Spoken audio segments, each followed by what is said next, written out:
I think 82, 83। The only treatment was कि patient को लिटा दो, मॉर्फिन का इंजेक्शन दो, एस्प्रिन की गोली दो और 7 दिन पेशेंट को बोलना हिलना नहीं और देन वेट व्हाट हैपन, क्योंकि आप कुछ नहीं कर रहे पेशेंट के लिए। कि अगर किसी को कोविड हुआ है तो कहीं ना कहीं उसकी जो फंक्शनिंग है वो नॉर्मल बंदे से अलग हो ही चुकी है, क्योंकि कोविड के जो साइड इफेक्ट हैं वो थ्रू आउट द लाइफ रहते हैं। आम लोगों ने बहुत ज्यादा दिक्कत फेस की कोविड के टाइम में। एज अ डॉक्टर कोविड का टाइम कितना ज्यादा चैलेंजिंग था, क्या क्या हार्डशिप्स फेस करनी पड़ी? वो एक बहुत भयानक सपना है। Now there is a concept called you should know your numbers. वो नंबर्स क्या है? आपका शुगर लेवल कितना है, आपके कोलेस्ट्रॉल कितने हैं। वो ये चीजें जो है ना, ये हमें रूटीन चेकअप के बिना पता ही नहीं चलता। वो गाड़ी टूट गई, उसकी इंश्योरेंस से आप उसको करा लोगे ठीक, तो बंदे का क्या करेंगे? उसकी तो इंश्योरेंस है नहीं, तो अपनी इंश्योरेंस कराओ यार। सारे जने यंगर एज ग्रुप से अपनी इंश्योरेंस होनी चाहिए आपके पास। हमारी हर एक चीज की गाइडलाइंस है। ब्लड प्रेशर है, हार्ट डिजीज है, हार्ट अटैक है, इसकी सब गाइडलाइंस बनी हुई हैं। हम अपनी मर्जी से नहीं इलाज करते कोई भी। इसकी सब गाइडलाइंस हैं जो कि अमेरिकन यूरोपियन गाइडलाइंस है। इंडियन अब बननी शुरू हुई है थोड़ी बहुत, पर लेकिन हम सब अमेरिकन और यूरोपियन गाइडलाइंस फॉलो करते हैं। स्वागत है आप सबका बातें दिल की के अनदर एपिसोड में।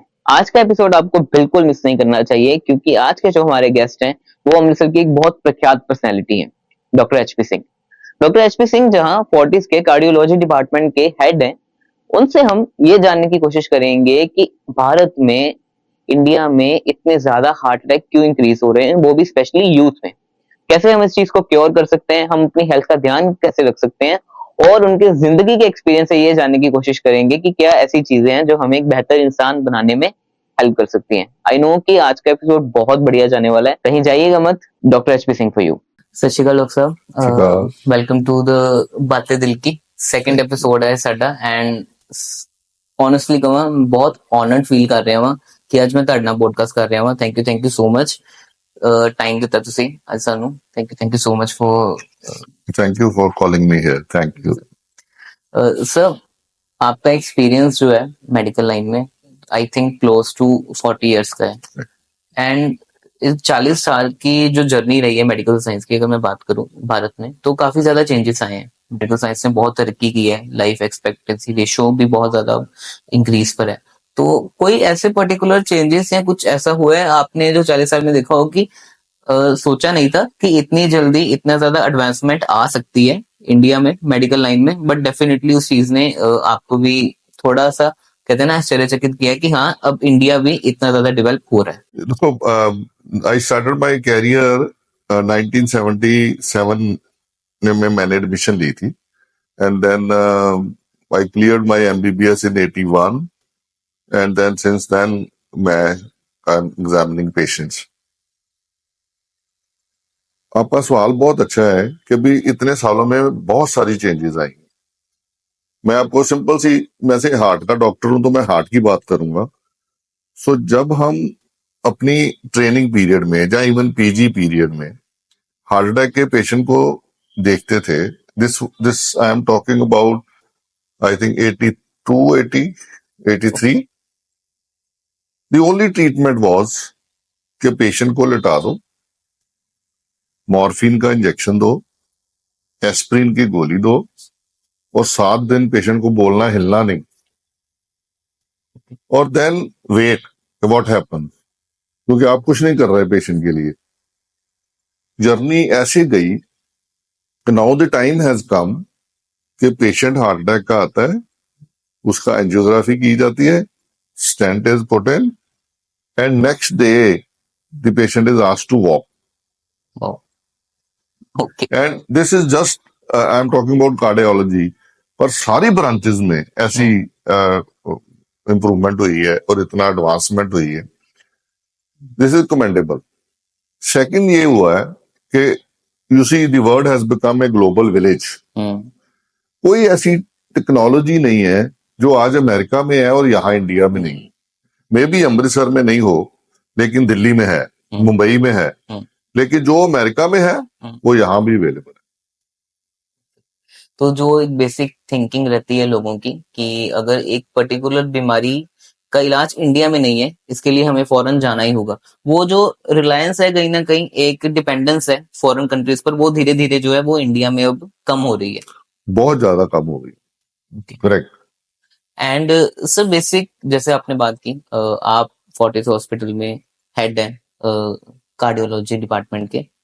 तो एक जो बेसिक आज के टाइम में हम देख रहे हैं कि बहुत ज्यादा सर्ज आ गई है हार्ट अटैक के केसेस में, कार्डियक अरेस्ट के केसेस में। तो मेरे दो क्वेश्चंस हैं इसके रिलेटेड। सबसे पहले तो जहां तक मैं समझता हूँ, मैंने जो रीड किया कि cardiac arrest and heart attack दोनों अलग अलग होते हैं। एंड सेकंड चीज कि क्या ऐसा कारण है कि इतने ज्यादा ये केसेस अब इंडिया में सर्ज हमें देखने को मिल रहे हैं, स्पेशली यूथ में। करेक्ट, ये अगेन बहुत अच्छा ये सवाल है। इनफैक्ट आपने बोला दो चीजें, मैं कहता हूँ तीन है। ओके एक है हार्ट अटैक, ओके एक हम बोलते हैं sudden cardiac death, okay. Suddenly the patient dies hmm without any alarming symptoms. The third is heart failure. तो हार्ट फेलियर मैं इसलिए मेंशन करना चाहता हूं क्योंकि हार्ट फेलियर के पेशेंट हमारे बढ़ते जा रहे हैं हम्म बहुत ज्यादा। मैं शुरू करूंगा अगेन कॉर्नरी आर्टरी डिजीज से, जो हार्ट की नाड़ियों में ब्लॉकेज हम कहते हैं, वो बढ़ रही है। यू आर एब्सोल्युटली राइट कि यंगस्टर्स में बढ़ रही है। ये हमने अभी देखा है पिछले मे बी 8 इयर्स 9 इयर्स, हम्म। और इसका कारण ढूंढने में हम सब लगे हुए हैं। ओके हम सब लगे हुए हैं, और जितना हमें इसकी समझ आई है वो ये है कि एक तो सबसे बड़ा फैक्टर यंग पेशेंट्स में हार्ट अटैक होने का जो कारण है वो है स्ट्रेस। हम्म इतना ज्यादा मेंटल स्ट्रेस, इतना ज्यादा भाग दौड़, उनकी जॉब, मल्टी नेशनल कंपनीज की डिमांड्स, कॉरपोरेट हाउसेस के जो काम करने के ढंग हैं, करने तो पड़ने ही है, लेकिन इतना मेंटल स्ट्रेस आता है कि वो बंदे को परेशान कर देता है। एक और बहुत इंपॉर्टेंट फैक्टर, जो नॉर्मल फैक्टर से अलग बात कर रहा हूं मैं, नॉर्मल फैक्टर हम सब जानते हैं कि हार्ट अटैक के लिए शुगर होती है, ब्लड प्रेशर होता है, कोलेस्ट्रॉल होता है, ये हम सब जानते हैं। लेकिन एक डिफरेंट चीज जो अभी इवन स्मोकिंग और ब्लड प्रेशर और डायबिटीज से भी आगे जा रही है, वो आ रही है पोल्यूशन। ओके। पोल्यूशन का रोल इतना ज्यादा डिस्कस किया जा रहा है हमारी सारी कॉन्फ्रेंसेस में कि this is even more dangerous than smoking. And then third factor जो अभी भी हम स्टडी कर रहे हैं वो है पोस्ट कोविड। हम्म कोविड में हमने ये देखा कि जो सारी बॉडी की स्मॉल वेसल्स हैं उन पे इफेक्ट आता है। और कई थ्योरीज तो ये भी आ रही हैं कि शायद Covid vaccine is also responsible, जिसका अभी हमारे पास कोई डेफिनेट प्रूफ नहीं है। Okay. लेकिन ये फैक्टर एक डिस्कस हो रहा है कि शायद कोविड वैक्सीन जो हमें लगी है सबको, that may be that is one of the factors of having coronary artery disease in young people. Sir आपने कोविड की बात की, तो एक तो कि कोविड ने बहुत लाइफ वैसे भी चेंज कर दी है। जैसे कहते हैं कि काफी डॉक्टर्स भी ये चीज कहते हैं कि अगर किसी को कोविड हुआ है उस टाइम पीरियड में, तो कहीं ना कहीं उसकी जो फंक्शनिंग है वो नॉर्मल बंदे से अलग हो ही चुकी है, क्योंकि कोविड के जो साइड इफेक्ट हैं वो थ्रू आउट द लाइफ रहते हैं। एंड सेकंड जो मेरा क्वेश्चन है कि आम लोगों ने बहुत ज्यादा दिक्कत फेस की कोविड के टाइम में, सारी दुनिया ने, बहुत डेथ हुई, सब कुछ हुआ। बट एज अ डॉक्टर, एक तो आप इतने बड़े हॉस्पिटल के साथ एसोसिएटेड हैं, एज अ डॉक्टर कोविड का टाइम कितना ज्यादा चैलेंजिंग था, क्या क्या हार्डशिप्स फेस करनी पड़ी डॉक्टर्स को? एंड थोड़ा सा क्योंकि हर किसी के लिए वो एक एक्सपीरियंस था, ऐसी चीज हुई कि कभी सोची नहीं थी। एंड शायद डॉक्टर्स ने जितना ज्यादा फेस किया उतना किसी ने भी फेस नहीं किया। तो उस टाइम पीरियड के बारे में अगर आप थोड़ा सा बताना चाहें। वो तो हम उसको ना ही याद करें तो अच्छी बात है, क्योंकि like normally it is said कि भी bad memories should not be remembered at all. तो वो एक बहुत भयानक सपना है जो हमने सबने देखा। मैं हॉस्पिटल में देखता था कि पेशेंट आता है और गया, हमें यही नहीं पता लगता था कि इस पेशेंट को हुआ क्या है। And we lost so many patients in front of us, young patients, healthy patients, कि हमारी समझ से बाहर हो गया कि ये हो क्या रहा है। एंड इतना ड्रेडफुल सीन मैंने अपने कैरियर में नहीं देखा।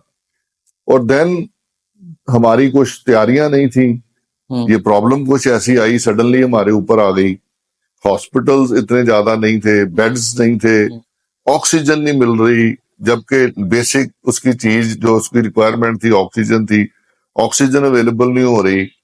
आई स्टिल रिमेम्बर के दिल्ली में तो अमृतसर से ज्यादा बुरा हाल था। एंड हमारे पास दिल्ली से पेशेंट आ रहे हैं, दिल्ली से पेशेंट यहाँ पे आ रहे हैं सिर्फ ऑक्सीजन लगाने के लिए, कि दिल्ली में तो ऑक्सीजन ही नहीं मिल रही, तो यहाँ पे मतलब ऑक्सीजन लगा रहे हैं। चंडीगढ़ से पेशेंट आ रहे हैं, और नेचुरली दिल्ली में तो क्या हाल हुआ होगा।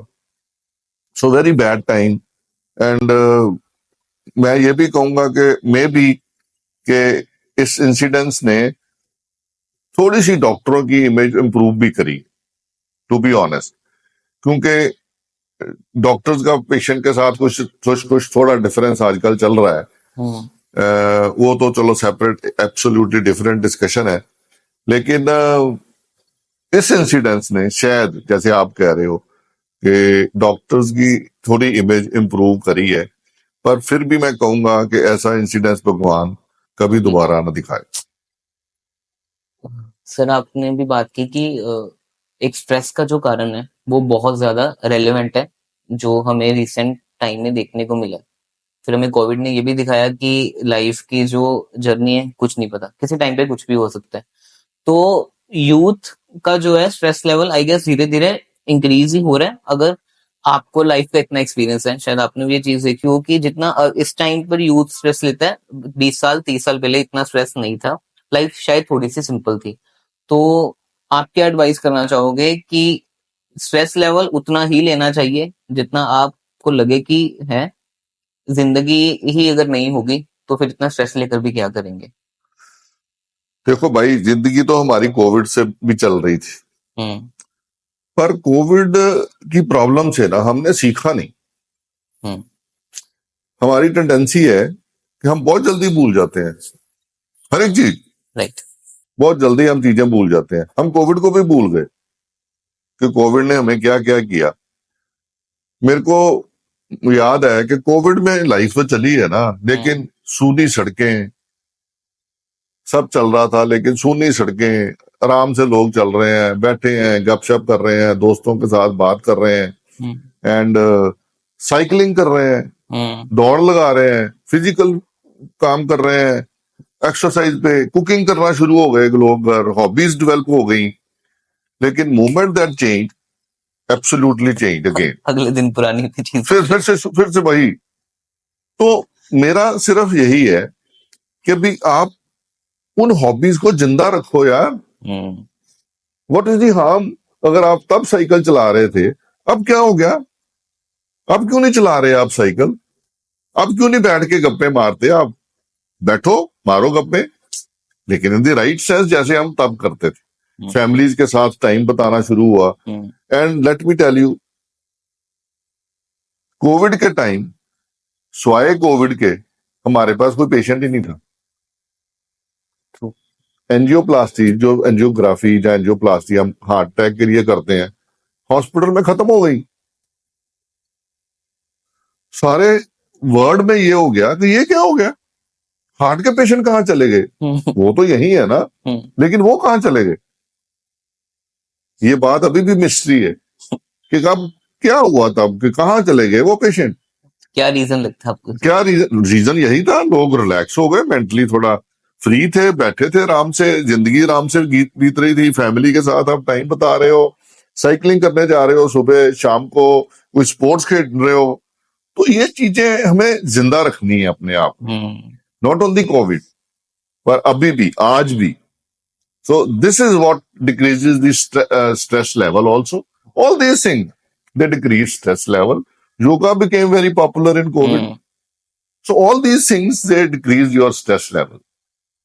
आई गेस वो ये कि शायद हमारी एक ह्यूमन टेंडेंसी है कि जब सर पर पड़ती है फिर हमें वो चीज याद आ जाती है, एंड जब फिर चीजें नॉर्मल हो जाती हैं हम उन चीजों को फिर भूल जाते हैं। हाँ, ये ह्यूमन टेंडेंसी है, यू आर राइट। हम बड़ी जल्दी भूल जाते हैं बातें। उस टाइम पर काफी हेल्दी हो गया था, लाइक मैं थोड़ा मेडिकल लाइन के साथ एसोसिएटेड था रिसेंटली, तो सब यही कहते थे कि नॉर्मल भी जो पेशेंट्स हैं, नॉर्मल छोटी छोटी बीमारियां भी कम हो गई थी उस टाइम पे, करेक्ट, क्योंकि लोगों ने एक हेल्दी लाइफस्टाइल को अपनाना शुरू कर दिया था। एब्सोल्यूट, चाहे वो डर के मारे था या कुछ भी था, बट था कि हाँ अब एक हेल्दी लाइफस्टाइल हमें अपनाना चाहिए। बट करेक्ट, धीरे धीरे धीरे वो चीज फिर कम हो खत्म गई हो, है। Correct.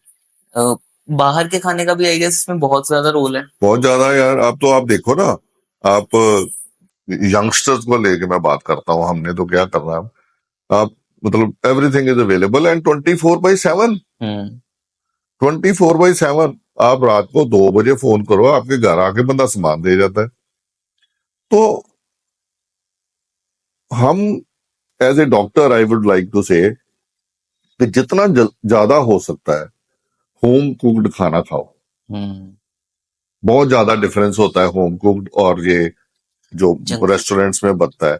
You don't know what oil they are using, you don't know what you see stuff they are using, what masalas they are using. और आपको अभी भी पता है ये मसाले हमारे जो है वो सिंगापुर में बैन हो गए। So we don't know what quantity they are using and actually जब जो भी चीज स्वाद होएगी ना, ये बड़ा सिंपल फंडा है, वो हेल्दी नहीं होएगी। राइट। ये बड़ा सिंपल फंडा है, जो चीज स्वाद है ना वो हेल्दी नहीं है। सो इसलिए घर का बना खाना खाओ, once in a while it is fine. पर यंगस्टर्स को तो घर का खाना पसंद ही नहीं है। So we need to educate them. In fact मैं बताता हूं, मैं बड़े पेशेंट्स ना, मतलब डिफरेंस क्या है, एक इंडियन यंगस्टर्स है, एक बड़े सारे बच्चे अब हमारे बाहर चले, जमीन आसमान का फर्क है। फर्क क्या है कि यहाँ पेरेंट्स हैं, उनको वहां फोन करते हैं वो वहां से कि हमने आपकी अपॉइंटमेंट फिक्स करा दी है, जाके अपना रूटीन चेकअप करा के आओ। ओके। एंड जब वो आते हैं यहाँ पे, दे मेक श्योर कि their parents they visit the doctor and वो लेके आएंगे। एंड आप उनसे बात करो ना, तो आपको पता चल जाता है 2 मिनटों में ये बंदा बाहर से आया। ही स्टार्ट टॉकिंग अबाउट लाइफस्टाइल। वो बात करेगा, लाइफस्टाइल की बात करेगा, खाने पीने की बात करेगा, एक्सरसाइज की बात करेगा, जो हमारे यंगस्टर्स नहीं करते। लेकिन वो बाहर जाकर ये सीख गए कि हमने सही खाना पीना है क्या, क्योंकि ये वहां तो इससे नॉर्मल रूटीन लाइफ, तो वो फिर यहाँ अपने पेरेंट्स को गाइड करते हैं। सर दो मुझे इसमें से चीजें याद आई कि एक तो आपने कहा कि जो बाहर के लोग हैं वो यहाँ पर अपने पेरेंट्स का, एक तो मे बी मिथ है या कुछ है कि यहाँ के लोग डॉक्टर के पास जाना ही नहीं चाहते। अगर कुछ भी हो ना, रूटीन चेकअप जैसे आपने कहा, बहुत लोगों की ये होती है थिंकिंग कि हाँ एक रूटीन चेकअप होना बहुत जरूरी है। बट कुछ लोगों का क्या होता है कि जाना ही नहीं है, कि जैसे पंजाबी में कहते हैं मैं नहीं जाना, पता नहीं होर कोई पंगा ना विचों निकल आवे, करेक्ट। बैठे हैं आराम नाल घर बैठे रहिए। तो एक ये मिथ क्यों है कि जाना नहीं चाहते वो डॉक्टर के पास? उसका बड़ा सिंपल सा जवाब मैं देता हूँ कि बड़ी बार मैं अपने पेशेंट्स को भी कहता हूँ कि वो एक कहानी है कबूतर और बिल्ली की। वो बिल्ली कबूतर के पास आ रही है ना, तो कबूतर अपनी आंखें बंद कर लेता है। कबूतर इतना, मतलब हम उसको बड़ा इनोसेंट बर्ड मानते हैं ना, तो वो ये सोचता है कि मैं बिल्ली को नहीं देख रहा, तो बिल्ली भी मेरे को नहीं देख रही। लेकिन बिल्ली आती है, उसकी तौन पड़ रही। So this is the similar thing. तो उसमें क्या है, मेरा मैसेज क्या है लोगों को कि अपना रूटीन चेकअप कराओ। पहले हम कहते थे this checkup should start at 40। Okay. Now we say this annual checkup, annual साल में एक बार, this checkup should start at 25। सीधा 15 साल का डिफरेंस। yes. वो इसलिए कि now there is a concept called you should know your numbers. वो नंबर्स क्या है कि आपका वेट कितना है, आपका वेस्ट रेशो, इसका सरकमफ्रेंस कितना है, आपका ब्लड प्रेशर कितना है, आपका शुगर लेवल कितना है, आपके कोलेस्ट्रॉल कितने हैं। वो ये चीजें जो है ना, ये हमें रूटीन चेकअप के बिना पता ही नहीं चलती। एंड आजकल ये है कि if your cholesterol level is high, correct it in the younger age group. Hmm, So start it early and long period. Only then you see reverse even this disease called atherosclerosis, जिसके कारण के हमें heart attack आते हैं. सो younger age में आप वो दवाई शुरू कर दो, जहां लाइफस्टाइल अपना चेंज कर दो. अगर आपके पैरामीटर्स कुछ भी अब नॉर्मल आया है तो उसको करेक्ट करो. हम्म, एंड अगर सारा कुछ ठीक आया है तो फाइन, 2 साल में चाहे एक बार अपना टेस्ट करा लो. पर बस करवा- ये टेस्ट कराने के बिना आपको ये चीजें पता नहीं चलेंगी. अंधेरे में नहीं रहना. यस, इसलिए अपना चेकअप जरूर कराओ. ये मिथ ना रखो, डॉक्टर से डरने की जरूरत नहीं है. और हाँ, मैं ये भी यहाँ बैठ के नहीं कह सकता कि भी डॉक्टर बहुत अच्छे होते हैं सब. हम भी सोसाइटी का पार्ट हैं. जैसे सोसाइटी डिटीरियोरेट करी है, ऐसे कुछ डॉक्टर्स भी चेंज हुए हैं. तो you see select your doctor. Hmm, मैं ये कहता हूँ, बड़ी बार मैं ये बोलता हूँ कि जैसे हमें ये पता होता है कि मैंने फलाने दर्जी से अपनी शर्ट सिलवानी है, हम्म, मैंने जी शेव फलाने इस बंदे से करानी है. हम्म, हमें पता होता है ना, हम्म, वी नो कि मैंने ये गॉगल्स लेनी है, स्पेक्टिकल्स लेनी है, तो फलाना बंदा है उसके पास जाना है मैंने. हम्म, लेकिन जब कोई पेशेंट को प्रॉब्लम आती है तो उसको पता ही नहीं मैंने जाना कहाँ है. हम्म, नॉलेज का. तो ये you should select it early कि भाई मेरे को ये डॉक्टर है, इनमें से बेटर कौन है, स्टडी करो. जैसे हम दर्जी सिलेक्ट करते हैं, ऐसे ही अब आपके पास चॉइस है, आप सिलेक्ट करो who is better, then go to the better person and then done. फिर नो क्रिटिसिज्म, क्योंकि वो आपका सिलेक्ट किया हुआ डॉक्टर है. फिर कोई क्रिटिसिज्म नहीं, जैसे वो कहता है उसको फॉलो करो, have full faith in him and he will do good to you. I guess ये भी है कि अब जैसे कहते हैं कि आधे डॉक्टर तो सब घर में ही बन गए हुए हैं क्योंकि सबके पास गूगल है. आधा तो वो खुद देख कर ही आते हैं कि अच्छा ये मेडिसिन का ये है, ये मेडिसिन का ये है. तो कहीं ना कहीं मे बी वो चीज ज्यादा हार्म भी कई बार कर जाती है क्योंकि एक मेडिसिन के कितने ज्यादा कॉन्सिक्वेंसेज हैं या बेनिफिट्स भी हैं वो सिर्फ एक डॉक्टर को पता होता है. तो जहां पर आप खुद अपनी साइड से परफेक्शनिज्म करना शुरू कर जाते हैं वो कई बार चीज जो है वो एक ड्रॉबैक भी साबित होती है. तो आई गेस वो भी है कि ज्यादा खुद नहीं समझदार बनना चाहिए. कुछ चीजें हैं जो वो एक परफेक्शनिस्ट को ही पता होती हैं कि आपके लिए क्या बेटर है क्या बुरा है. हाँ, ये बिल्कुल करेक्ट है कि आजकल बहुत ज्यादा सोशल मीडिया या ये जो आप गूगल डॉक्टर की बात करते हो, ये करते हैं लोग और इतना परेशान हो जाते हैं फिर. ठीक है, तो वो जैसे मैं आपको सिंपल सी एग्जांपल बताता हूँ कि आप को दिल की धड़कन बढ़ती है, हम्म, उसके पता नहीं 100 कारण होंगे. हम्म, एंड सबसे सिंपल कारण ये है कि हो सकता है पेशेंट को कोई एंजाइटी हो, उसका बहुत ज्यादा खतरनाक भी रीजन भी है, तो हम्म, गूगल आपको खतरनाक वाला बता देगा. ज्यादा डरा देगा. तो सीधा कहेगा हाँ पेल्पिटेशन है आपको, you can die with this. Hmm, तो पेशेंट परेशान हो जाता है. So then the patient comes, उसको टेस्ट करो, उसको बोलो नहीं यू आर फाइन, लेकिन उसके मन से वो बात जाती नहीं. वो मानसिक तौर पे इतनी फंस जाती है, नहीं नहीं मेरे को वहां तो लिखा हुआ है कि इसके साथ बंदा मर जाता है. तो उसके कारण इतनी ज्यादा परेशानी. And that is why you see the mental problems, psychological problems are increasing. Hmm, and as a doctor I know कि फिजिकल प्रॉब्लम ठीक करनी आसान है, बहुत. साइकोलॉजिकल या मेंटल प्रॉब्लम ठीक करनी तो बहुत मुश्किल है. Hmm, you need psychologist, you need medicine, and इतनी गंदी मेडिसिन है.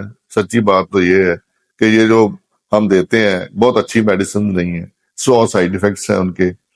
सो अपना आराम से जियो यार. तो कोई आप आजकल तो हर एक फैमिली में ऑलमोस्ट डॉक्टर है, आपके अच्छे दोस्त होते हैं सारे. हमारा शहर छोटा सा है, हमारे तो वैसे ही बड़े दोस्त दास्त रहते हैं. तो आप बात कर लो किसी से, गूगल से परेशान होने वाली कौन सी बात है, ऐसे छोटी सी बात को लेकर परेशान क्यों होना है. एंड देन फाइन, देखो आप और देन मूव ऑन.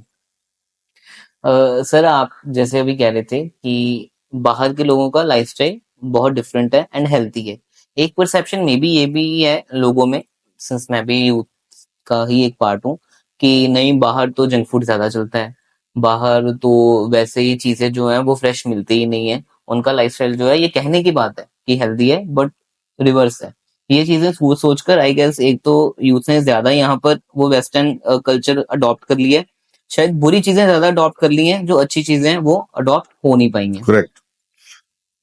आप यूएस में जाओ ना, तो उसमें आप जैसे बर्गर किंग पे चले जाओ, जहाँ ये जो है मैकडी चले हमारा गए। मैकडी, हम्म, तो पहले तो वो इसको पुअर मैन्स रेस्टोरेंट कहते हैं, वहां वो कहते हैं पुअर मैन्स रेस्टोरेंट है ये, नॉट ए फेवर्ड रेस्टोरेंट्स।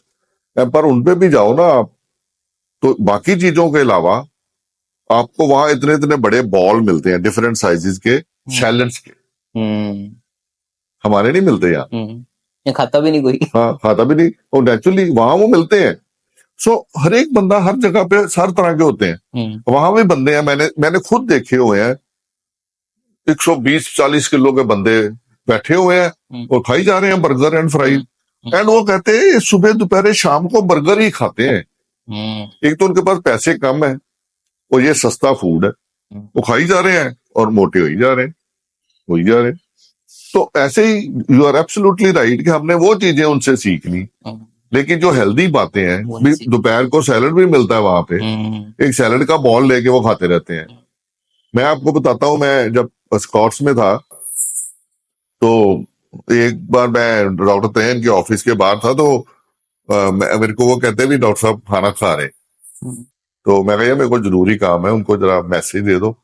तो उन्होंने कहा नहीं, आ जाओ एचपी अंदर आ जाओ। तो मैं गया, तो he was having nothing food. मैं कहा सर ये क्या खा रहे हो आप, लंच है ये? कहते हाँ मैं यही खाता हूँ।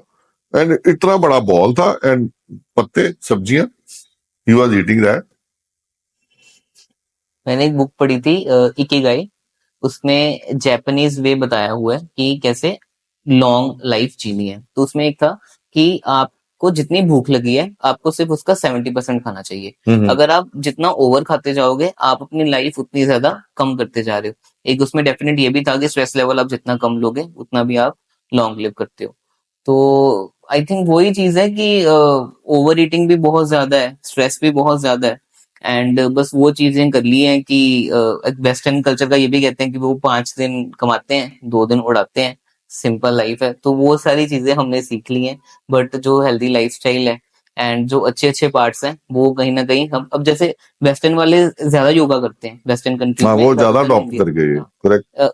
टेक्निक हमारी है मे बी, बट वो ज्यादा करते हैं आज के टाइम में। यहाँ पर लोगों के पास ये हो गया कि टाइम ही नहीं है किसी चीज का। शायद हमारे पास हर चीज का टाइम है बट अपनी हेल्थ को प्रायोरिटाइज करने का टाइम ही नहीं। Correct, absolutely correct, you are right. And sir एक आप स्टार्टिंग से अमृतसर में रहे हैं, अमृतसर पंजाब में आपकी बिलोंगिंग रही है, आपने काफी टाइम यहाँ जिंदगी का स्पेंड किया है। एक यहाँ पर अब थोड़ा सा कल्चर ये भी बन रहा है कि लोग प्रेफरेंस देते हैं बाहर को, कनाडा हो गया यहाँ ऑस्ट्रेलिया हो गया। तो आप क्या मैसेज देना चाहोगे कि लाइक एक बेसिक थिंकिंग है, इट डजेंट मैटर कि कोई बाहर जाना चाहता है या नहीं, सबका अपनी अपनी इंडिविजुअल चॉइस है, हर किसी के प्रोस भी हैं कॉन्स भी हैं, बट एक जो परसेप्शन बन गया है कि अमृतसर पंजाब में कुछ है ही नहीं, देयर इज नथिंग, खत्म वाला हिसाब है, अगर कुछ करना है तो बाहर ही जाना पड़ेगा। जो एज अ यूथ मुझे बात थोड़ी पिंच करती है क्योंकि मेरे बहुत से दोस्त हैं या मैं भी हूँ, वे अर्निंग गुड, यहाँ पर अच्छी जिंदगी चल रही है। तो आपका क्या टेक है इस चीज पर कि एक जो बेसिक परसेप्शन बन गई है पेरेंट्स की भी, कईयों की और यूथ की भी? जो मैंने देखा पेशेंट से इंटरेक्ट करके, मैंने जो बात बात में करता रहता हूँ पेशेंट से, मेरे को जो लगा कि एक तो बहुत बड़ा जो फैक्टर है ना जिसके लिए बच्चों को बाहर भेजना पेरेंट्स ने शुरू किया खुद, वो था ड्रग्स। कि ये बच्चा कहीं इस चक्कर में ना पड़ जाए, इसको यहां से निकालो। वो लोगों ने अपनी जमीन बेची, जो किया बेचा, और धीरे धीरे ये ट्रेंड बन गया। सेकेंडली ये है कि शायद अपॉर्चुनिटीज वहां हमसे ज्यादा है, हम from government point of view employment इतनी ज्यादा जनरेट नहीं कर पाए, और एवरीवेयर इतना टफ कंपटीशन है हमारे यहाँ। कंपटीशन वहां भी है, ये नहीं मैं कहता कंपटीशन नहीं है, लेकिन मैं भी थोड़ी सैलरी का डिफरेंस हो, थोड़ा लाइफस्टाइल का डिफरेंस हो, आपको जो चाहिए वो जल्दी मिल जाता है। ठीक है कि नहीं? जैसे मैं अपने हॉस्पिटल की बात करूं तो नर्सेज हैं, hmm nurses they go very fast there. Hmm वो हमारे पास आती है, 1 साल काम किया, वो naturally Fortis is an brand, तो फोर्टिस का ब्रांड लगता है, वो जाती है अपना आईलेट्स किया गया और वहां सिलेक्ट हो जाती है। एंड मैंने तो मतलब नर्सेज जो हमारे पास थी और जो कभी कभी आगे अब मिलती हैं, जमीन आसमान का डिफरेंस देखा है। Okay. वो बदल ही जाती हैं एकदम, लाइफस्टाइल उनका बदल गया। एंड वो उनसे बात करो तो वो कहते हैं नहीं वहां तो उनका काम करने का ढंग बड़ा अच्छा है, टाइम उतना ही है, टाइम उतना ही टाइम काम करना है, फिर उसके बाद नहीं। यहाँ बहुत सारे पंगे हैं, हमारे पास मैन पावर की भी शॉर्टेज है। हम अपनी नर्सेज को कई बार कहते भी हैं डबल शिफ्ट करो, तो वो वहां या शायद ये सिस्टम नहीं है, may be they feel it. But on the contrary now मैंने बड़े पेशेंट्स को देखा, मैं तो पेशेंट से लर्न करता हूँ थोड़ी, सोसाइटी में थोड़ा बहुत घूम के। एक फैमिली मेरे पास आई और उनके साथ उनका बेटा था, एंड वो पेल्पिटेशन घबराहट जैसे हमारे सिम्टम्स होते हैं जी, हार्ट की प्रॉब्लम। मैं कहा नहीं, हार्ट की प्रॉब्लम नहीं है, ये टेस्ट वेस्ट कर लिए नहीं है। तो मैं कहा प्रॉब्लम तो कुछ और लग रही है, आप बताओ प्रॉब्लम क्या है, इतने परेशानी क्या है, घबराहट क्यों है इतनी। तो वो दोनों husband wife they started crying, रोने लग गए। और साथ वो बेटा था, वो उठा तो उनको बुलाया। तो मैं कहा यार इनका ख्याल रखा कर, इतने परेशान तो नहीं होने चाहिए। तो वो कहते जी इसी के कारण तो हम परेशान हैं। ओ। मैं कहा क्या हुआ? कहते जी हमने सब कुछ बेच के इसको बाहर भेज दिया, और वहां इसने एडमिशन ली, और वहां वो पढ़ाई नहीं कर पाया। एंड कहते ये खुददार बच्चा जैसे होते हैं, और इसने हमें बताया ही नहीं कि मेरे से पढ़ाई नहीं हो रही। वहां लगा रहा, इधर उधर घूमता रहा, थोड़ा कहीं या कोई मैकडी में काम किया, थोड़ा बहुत अर्न किया। कहते 3 साल के बाद, 4 साल के बाद ऑलमोस्ट हमें इसके किसी फ्रेंड ने बताया कि वो तो यहाँ सेटल नहीं हो रहा। एंड लॉन्ग पीरियड के बाद। हाँ हाँ, तो वो उसका एग्जाम भी उसने क्लियर नहीं किया, तो वो तो यहाँ कुछ नहीं है, तो बहुत बुरी हालत में है। तो कहते अब हम इसको टिकट देके हमने इसको वापस बुलाया है। और मैं ये एक एग्जांपल दे रहा हूँ, बड़े फैमिलीज मैंने देखी हैं जो अब रिवर्स ट्रेंड हो रहा है, क्योंकि वहां भी हालात इतने अच्छे नहीं है, नौकरियां नहीं है, लास्ट 1 साल में बहुत फर्क आ गया, नौकरियां नहीं है वहां पे, और स्टूडेंट्स पे उन्होंने कर्व लगा दिया है अब कि हम स्टूडेंट्स ही लेंगे। तो लोग स्टूडेंट्स के बहाने जाते थे, वहां रह जाते थे, अब वो भी नहीं ले रहे। And huge money we spend there. यहाँ कोई, चलो मैं कहता हूँ गवर्नमेंट जॉब्स नहीं है, तो अपना बिजनेस शुरू करो यार, अपना काम करो, कोई अपना काम करके धीरे धीरे सब सेटल हो जाता है। एंड अपना कंट्री है, आप बाहर जैसे कौन से मर्जी कंट्री में चले जाओ, वो तो आप सेकंड ग्रेड ही ना, may be third grade even. Sir एक बहुत ही ज्यादा ट्रेंडिंग में भी है बात, एंड लोग चाहते भी हैं इसके बारे में जानना, एंड शायद आपसे बेहतर कोई नहीं बता सकता। आजकल हम देखते हैं कि लोगों को जिम में भी all of the sudden heart attack आते हैं, कोलैप्स हो जाते हैं, कई बार सड़कों पर भी कोलैप्स हो जाते हैं। लेट्स से कि अगर उनके पास कोई ऐसा व्यक्ति है जिसको नॉलेज है थोड़ी सी इस चीज के, तो क्या, 2 क्वेश्चन है मेरे इसमें, कि क्या वो उस टाइम पर उसकी कोई हेल्प कर सकता है, एंड सेकंड, बिल्कुल अगर आसान भाषा में हम अपनी ऑडियंस को बताना चाहें कि अगर हम किसी की हेल्प कर सकते हैं उस पॉइंट पे, तो क्या कर सकते हैं हम उस व्यक्ति को उस टाइम पर बचाने के लिए। एक तो ये है कि ये जो सडन कार्डियक डेथ है ना, ये एक बड़ा अलग सा टॉपिक है। और इसमें जो हम एथलीट्स नहीं देखते, कई बार फुटबॉल खेलता खेलता वो गिर गया और रुक गया। सो इन पेशेंट्स को नॉर्मली एक कंजेनिटल हार्ट प्रॉब्लम होती है, उसको हम कहते हैं हाइपरट्रॉफिक कार्डियोमायोपैथी। ये फैमिलीज में चलती है, लेकिन कोई सिम्टम नहीं करती पेशेंट को, पता भी नहीं चलता। अच्छा। और ये बिना सिलेक्ट करने का ढंग उनका कोई और था, अब तो बदल गया है, इसी के कारण बदला है। और ये जब एक्सरसाइज करते हैं, भागते हैं, तो इनको हार्ट अरिथमिया शुरू हो जाता है, हार्ट की धड़कन इतनी तेज हो जाती है कि ब्लड प्रेशर फॉल करता है, ये गिर जाते हैं, हम्म, और अगर इमीडिएटली इनको कोई हेल्प नहीं मिले तो ये गए। हम्म, तो अब तो ये ट्रेंड हो गया है कि हम्म, कोई भी एथलीट इंटरनेशनल लेवल पे या स्पोर्ट्स पर्सन यहाँ पे, उनकी एक ईसीजी होती है, और ईसीजी में कोई भी इंडिकेशन आए तो उसकी एको करी जाती है, ओके, नहीं तो वो सिलेक्ट नहीं होएगा। ओके, ये क्राइटेरिया बन गया हुआ है, सिलेक्शन क्राइटेरिया है ये। तो ये ऐसे डेवलप हुआ। सेकंड बात ये है कि आप बाहर किसी कंट्री में जाओ ना, तो वहां हर पब्लिक प्लेस पे आपको एक डिवाइस मिलता है, एईडी लिखा होता है उसमें, ऑटोमेटिक एक्सटर्नल डिफिब्रिलेटर।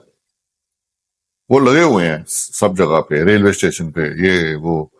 एंड वहां लोगों को ट्रेनिंग है उसको यूज कैसे करना है। वैसे उसमें लिखा होता है कि इसको कैसे यूज करना मैनुअल है। दिया होता हमारे यहाँ ये ट्रेनिंग नहीं है। है।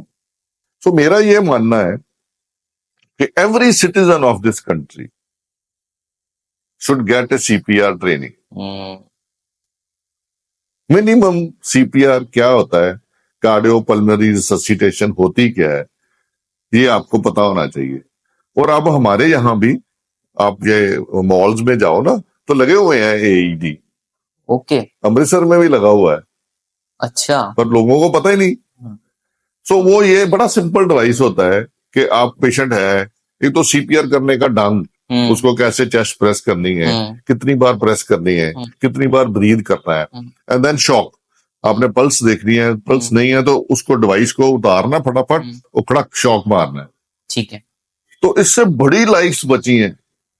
डाटा है इसका, इसका पूरा हमारे पास इंटरनेशनल लेवल पे इसका डाटा है कि इससे बहुत लाइफ्स बची हैं। लेकिन आपको पता तो हो करना क्या है। सो सीपीआर हमें सीखना चाहिए सबको।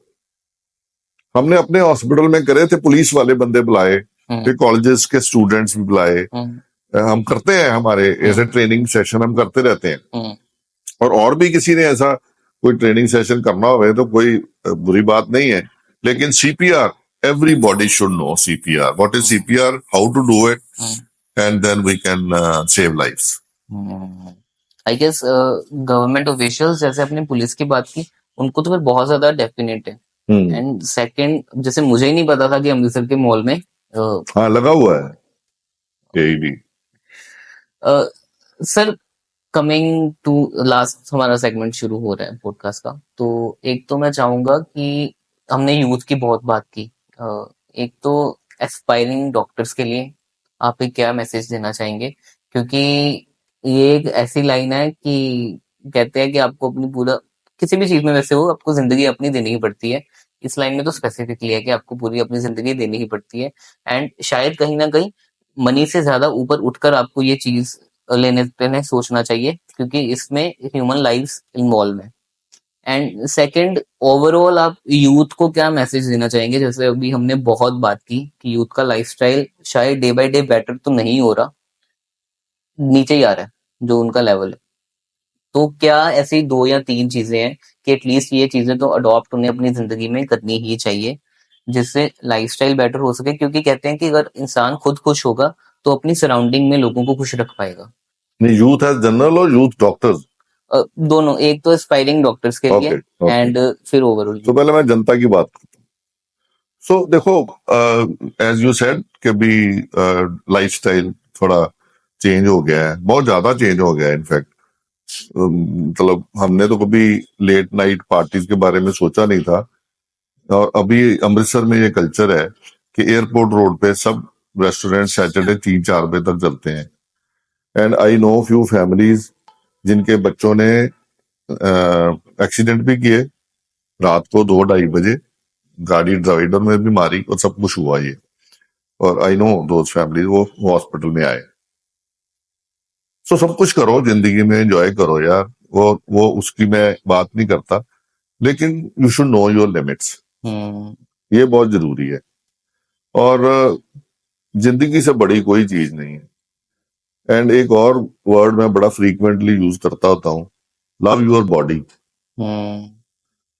और आपके पास 24 घंटे हैं, 24 घंटे में अगर आप 45 मिनट्स नहीं दे सकते इस बॉडी को, तो जीने का कोई फायदा नहीं।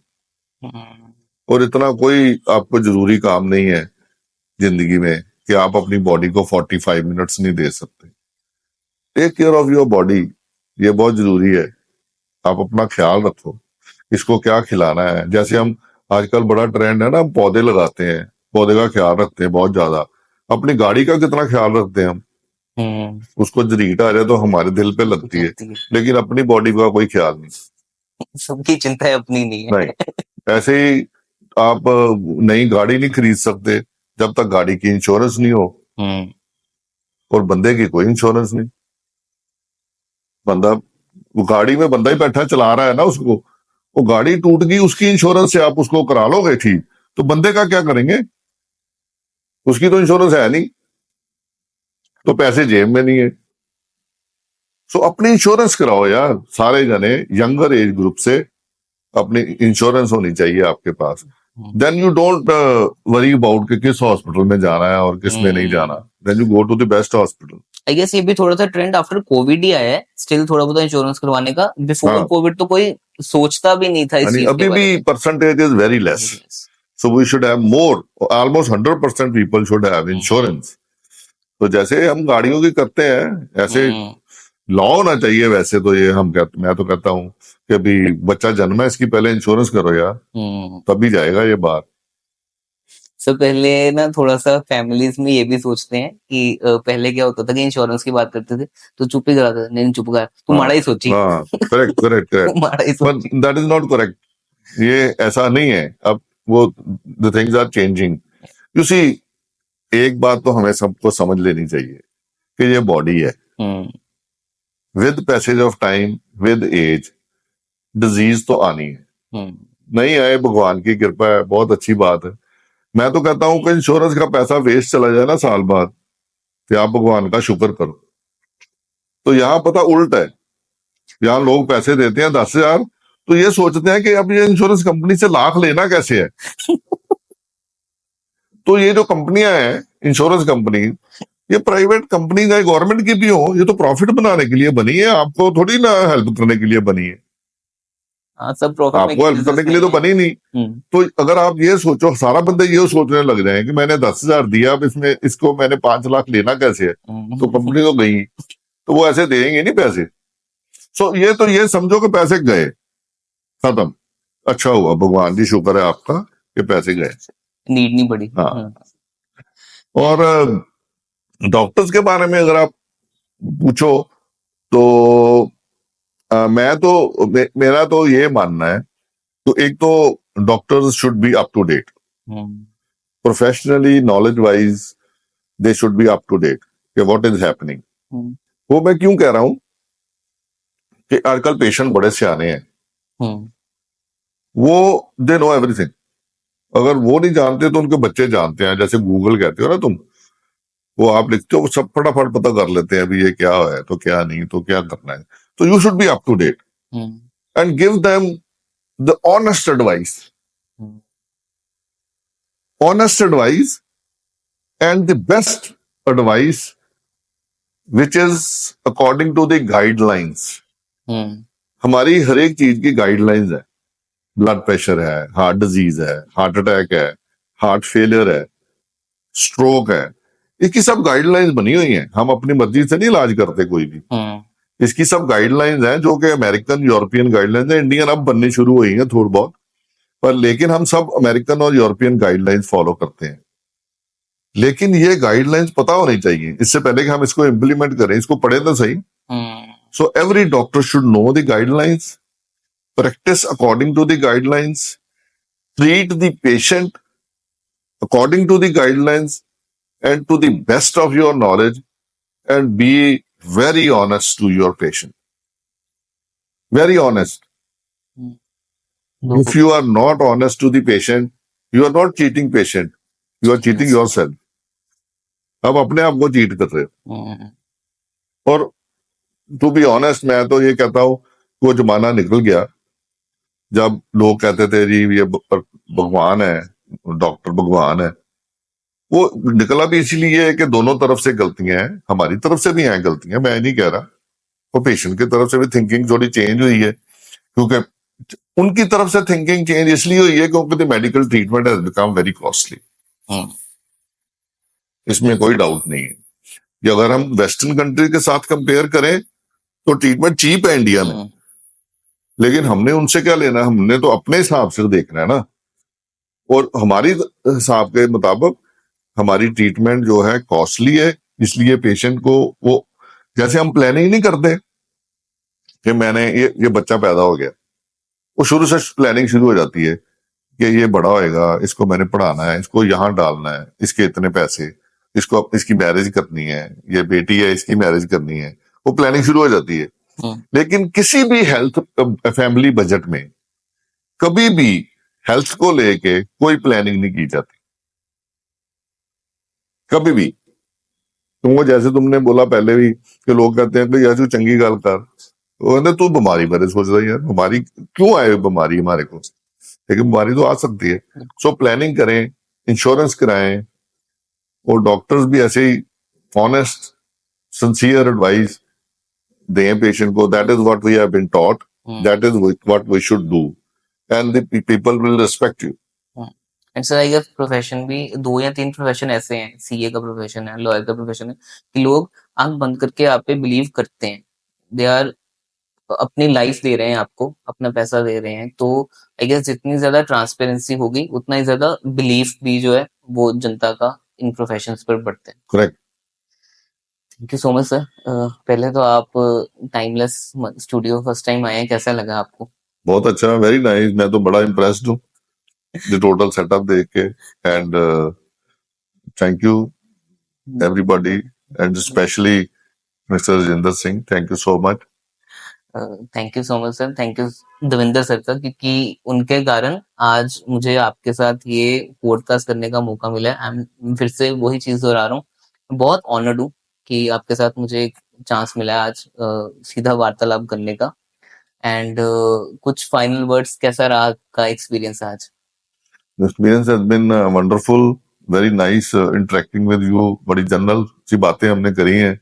आई विश लोगों को थोड़ी इससे नॉलेज मिले, और बेसिक मेरे को भी आज थोड़ा सुकून मिला है कि हम नॉर्मली पेशेंट ट्रीट करते हैं, आज पेशेंट की बीमारी को प्रिवेंट करने के लिए हमने कुछ बातें करी हैं, and that is I think every doctor should do.